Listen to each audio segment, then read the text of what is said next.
I'm excited to share these real-life relationship stories from the Our Relationship Advice community with you. In this video, I'll be reading a selection of anonymous submissions that showcase the triumphs and tribulations of everyday people navigating love, heartbreak, and everything in between. I, 25 female, almost cheated on my long-distance boyfriend, 28 male. How do I tell him? My boyfriend and I are currently waiting for my spouse visa. I could have been with him by now, but I don't want to leave my job until I get my residence card.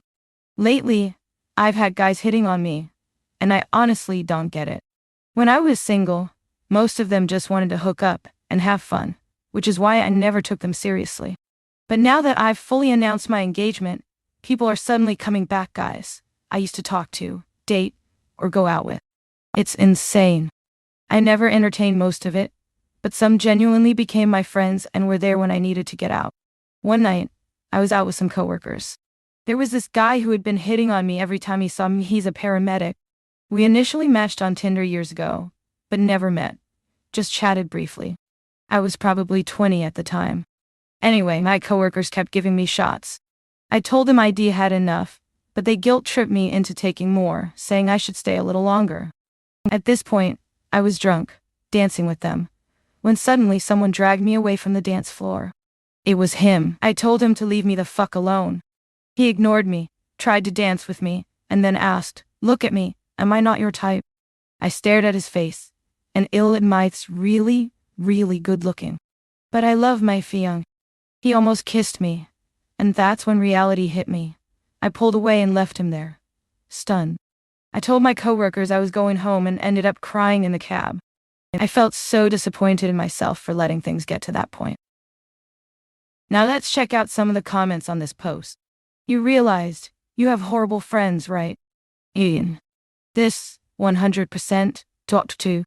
Friends don't pressure friends to drink, and friends definitely don't let their very drunk friend get dragged away by a stranger in a bar. This was not your fault. Oh. Peer pressure is real, and finding a guy you're not engaged to attractive is not a crime. But nothing even happened with your consent here. Once you're too drunk to consent to anything, a person insisting and pushing your boundaries is immediately at fault. First, OP did not cheat on her boyfriend, and she doesn't owe her boyfriend a confession or explanation, because nothing happened. She would just be blowing a molehill into a mountain. That said, this was not your fault, OP. He can't cosign. My coworkers kept giving me shots, yes, and OP kept downing them. And when she knew she'd had enough, instead of calling an Uber and getting the fuck out of there, she stayed, then blamed her friends for guilt-tripping her into drinking more. Coworkers are 100% bad candy, and she needs to stop hanging out with them if she is not capable of turning down the drinks they give her. They are not safe people to party with, and I would cut them loose. But, can't blame everything that happened on everyone but her. She needs to own her role and take steps to make sure she doesn't end up in that situation again. Getting drunk is everyone's right though. Is allowed to get drunk? It's not even an issue. It's not at fault for being pressured to get drunk, because getting drunk in and of itself is not wrong, unless you hurt yourself, others, or break laws. And what happened next was beyond her ability to consent, therefore, no, this was not her fault. I only mentioned that her friends pressuring her is nasty behavior, because it played a role in that perfect storm that led to her being vulnerable. But even if she'd been drowning the shots on her own, she still was unable to consent to a man forcing her to dance after she said no. A man pressuring her and dragging her when she is unable to consent is assault, but she is fully allowed to be drunk at a bar. It was also not her responsibility to call an Uber when she knew she had enough, because she was literally having fun and dancing when the incident happened. It wasn't time to go home. A dude just assaulted her after seeing she had one too many. Blaming her for having drunk too much when it happened is a victim-blaming mentality. A woman should be safe, and the word no should be respected whether she's drunk off her face or perfectly sober. Her right to get drunk, however, does not take the responsibility of getting drunk off of her. Unless her friends held her down and poured the alcohol down her throat against her will, her drunkenness is on her, and her alone. This part. She didn't cheat, and was betrayed by shitty friends. Everyone should be able to have drinks with friends without the risk of being taken advantage of, or worse, assaulted.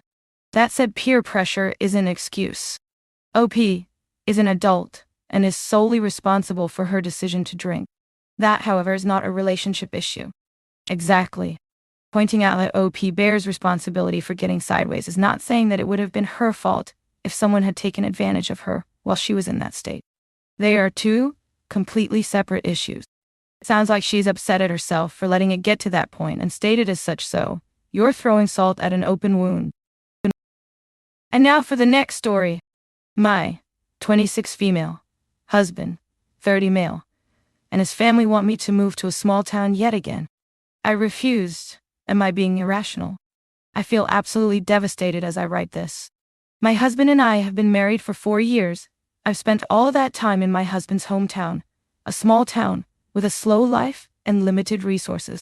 It's normal in my culture for the bride to move into husband's family house and live with in-laws. Very problematic. But I agreed to it thinking that it would be a short-term thing, and we'd move abroad to do residency anyway. I have always been a typical big city girl, extroverted, charming, popular, who always had plans and a lot of hobbies. I sacrificed my lifestyle, privacy, family, friends thinking that it was just a matter of a year. 1 year stretched into 4 due to situations beyond our control, and my husband tried his best to make me comfortable at his place. We're both doctors, and I thought our future plans were aligned. But now, he's considering another 4-year commitment to a residency program in yet another remote area at his parents' behest. Those 4 years in my husband's small town were suffocating. I lost my spark, gained a bunch of weight, and felt like I was losing myself. I didn't even speak the native language, so I had no friends, no life.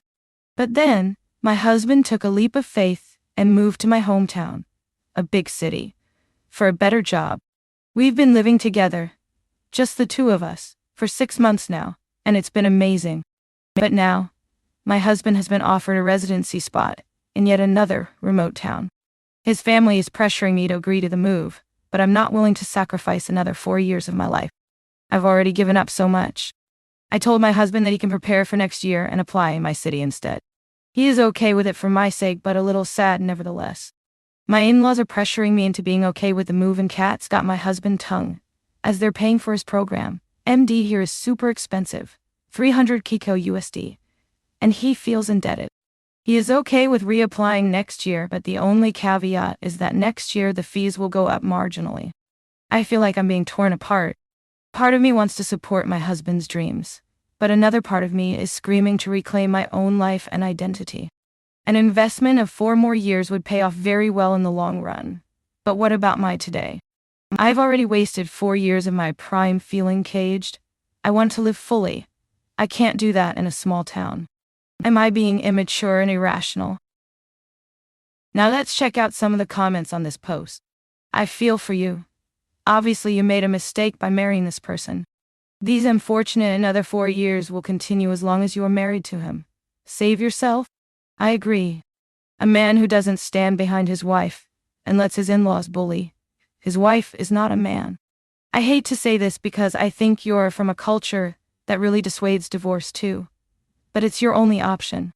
You both should be pursuing your dreams, and you want different lifestyles. It's valid, and if you want him to chase his, let him go and work on your own. You are mentally happier in a big city. You two can try remote marriage, living separately and meeting up, but with your ages. I'm betting your hours are still long for residency contract. If it doesn't feel feasible, it's okay to go your separate ways. Sometimes loving someone is recognizing that you two aren't walking the same path anymore, and it would be wrong to ask either of you to sacrifice your happiness. Here's the response from OP. My culture does discourage divorce, but I've been very clear since the beginning with myself. If it works out, it works out. If it doesn't, then oh well. I think life is too short, and the world is too big for 2 people to be unhappy together, just for the sake of being married. Good. Then I guess you have your answer. Cut him loose. And now for the next story. How do I, 22 female, deal with my best friends, 22 female avoidance? How do I, F22, deal with my best friends, F22, avoidant? My best friend and I have known each other for a year and have always gotten along really well. Always hanging out and texting and just supporting each other in life. Only recently have we had any significant issues with each other. This started when she kept being flaky about hanging out, due to indecision and poor time management on her part. I'm an anxious person, so the flakiness was getting to me and making me a bit frustrated.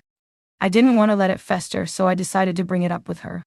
This ended up blowing up in my face, as she had an extreme reaction to it.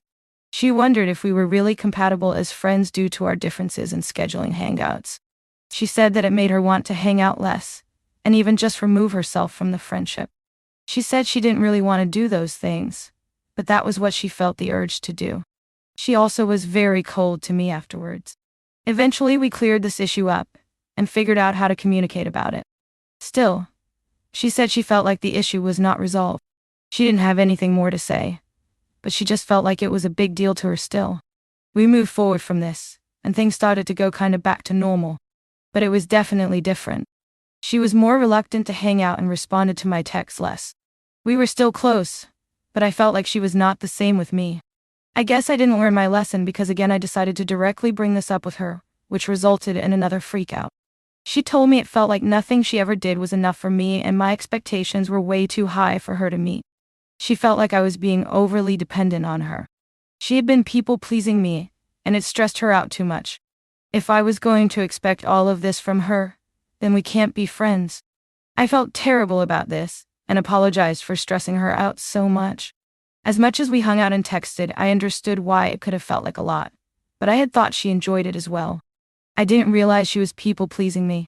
I told her that I would give her more space, and lower my expectations, so she didn't feel so stressed and pressured. Once again she said that she felt like things were still unresolved, and we agreed to not hang out for a while. A month of just texting went by and I asked her how she felt about things now. She said that she still felt unsure, and like it wasn't resolved and brought back up all of the same issues. She said that she just doesn't see how we can be friends if I have such high expectations. I told her that I was willing to give her more space and everything in the future and that I can't change things from the past. She said that just because I'm ready to move on from it, all doesn't mean she is. And if I want an answer right now, it would be that we can't be friends. I said she seemed determined not to be friends. So I guess we won't be. She wanted to leave it open, ended instead of cutting things off, to which I agreed. Now it's been another month of just texting, and there hasn't been any more discussion of things between us. At this point I'm starting to feel like I want some sort of actual commitment from her. I want to be friends, but this halfway friendship just makes me anxious about how to work it out, and sad that things are so strained. I worry about communicating directly again, but I also worry that things will just stay this way forever if I don't initiate some sort of conversation. My instinct is to ask her how she feels, and if she's still unsure, to just stop communication. Let her know that she's welcome to be my friend whenever she wants, but I don't want to be halfway friends. Can I resolve things with her, or is it time to let go? Like and subscribe for more awesome daily Reddit content. And don't forget to hit the bell to get notified when I upload new videos.